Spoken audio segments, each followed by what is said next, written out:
हिंदुस्तान के विश्वविद्यालय किसी जमाने में क्या समृद्ध, और केवल विद्या के विषय में ही समृद्ध था हिंदुस्तान, ये नहीं, आर्थिक रूप से भी पर कैपिटा इनकम हाईएस्ट थी विश्व में, जीडीपी गजब की थी हिंदुस्तान की। इन्वेडर्स आए, गुलाम बने हम, उन लोगों ने हिंदुस्तान को लूटा और हिंदुस्तानियों को दरिद्र कर दिया। और हम लूटे क्यों गए? बस केवल उसी के ऊपर ध्यान दो, वही सीखो, और उससे जो लेसन्स लेना है वो ले लो तो काफी है।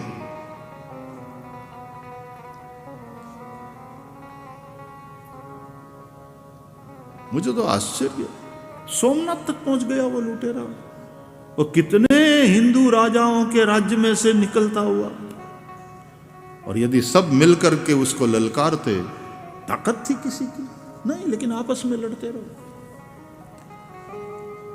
अपना व्यक्तिगत गमा अणगमा, हमारी पार्टी में, हमें वाली पार्टी में, इसने हिंदुस्तान को कमजोर किया।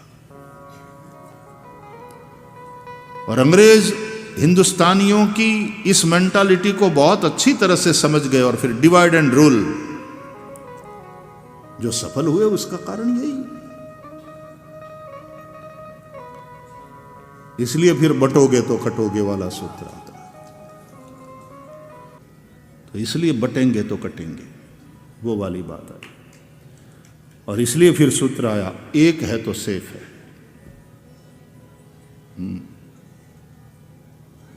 एकता।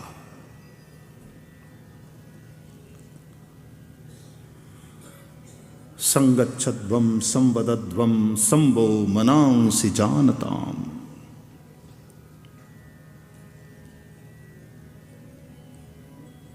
इसलिए इन्वेडर्स सफल हुए, इसलिए बाहर वाले आकर के हम पर शासन किए। आपसी छोटे छोटे स्वार्थ, अपने छोटे छोटे आग्रह, अपने छोटे छोटे छोटी सोच,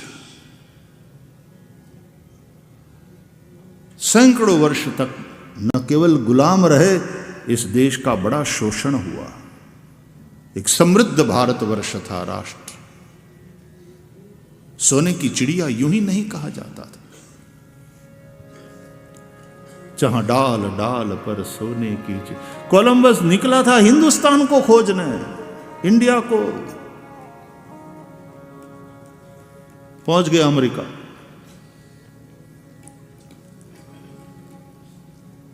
आज जिस तरह से अमेरिका जैसे देशों का वीजा मिल जाए तो जैसे स्वर्ग का पासपोर्ट मिल गया, दरवाजा खुल गया। किसी जमाने में लोग हिंदुस्तान आने के लिए तरसते थे, यहां की समृद्धि के विषय में लोग सुनते थे, यहां के मरी मसाले, और मरी मसाले वो तो सारी आर्थिक एक पहलू की बात हुई, लेकिन अध्यात्म के बारे में भी,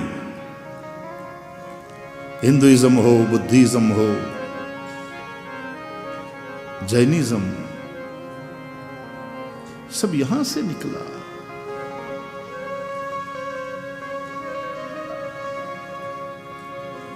ये दर्शन की गहराई, दार्शनिक तो विदेशों में भी हुए हैं,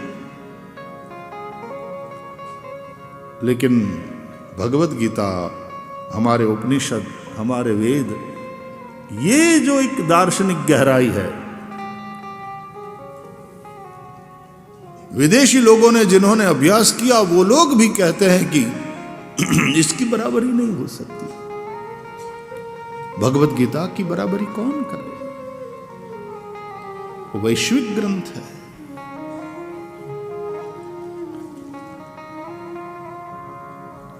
इसमें हम सब लोग दिल्ली में थे और हमारे आदरणीय गीता मनीषी जी और तत्कालीन विदेश मंत्री स्वर्गीय सुषमा जी ने वो भी ये बात रखी थी। भगवत गीता को राष्ट्रीय ग्रंथ घोषित किया जाए। थोड़ी चर्चा भी चली देश में कि नहीं, सेक्युलर कंट्री है ये, यहाँ किसी धर्म विशेष के ग्रंथ को राष्ट्रीय ग्रंथ घोषित नहीं कर सकते। हमारे यहाँ संविधान ही हमारा राष्ट्रीय ग्रंथ है।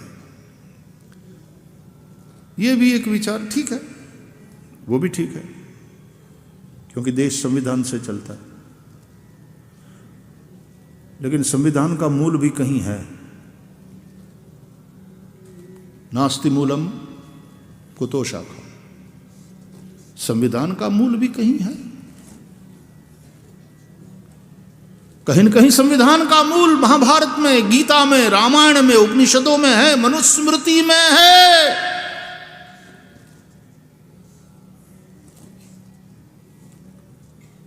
उसमें मनुस्मृति की भी गंध है।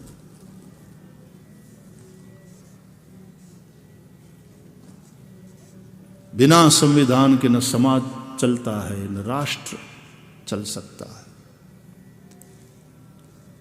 एक संविधान, एक व्यवस्था। लोग बस मतांध तो विरोध करते हैं, मनुवादी और मनुस्मृति का विरोध। ये सब राजनीति की रोटियां सेकने वाले लोग हैं। बाकी यहाँ समाज के सभी वर्गों में परस्पर स्नेह, जहां वसुधैव कुटुंबकम की बात हो, वहां किसी वर्ग विशेष के प्रति दुर्भावना हो ही नहीं सकती।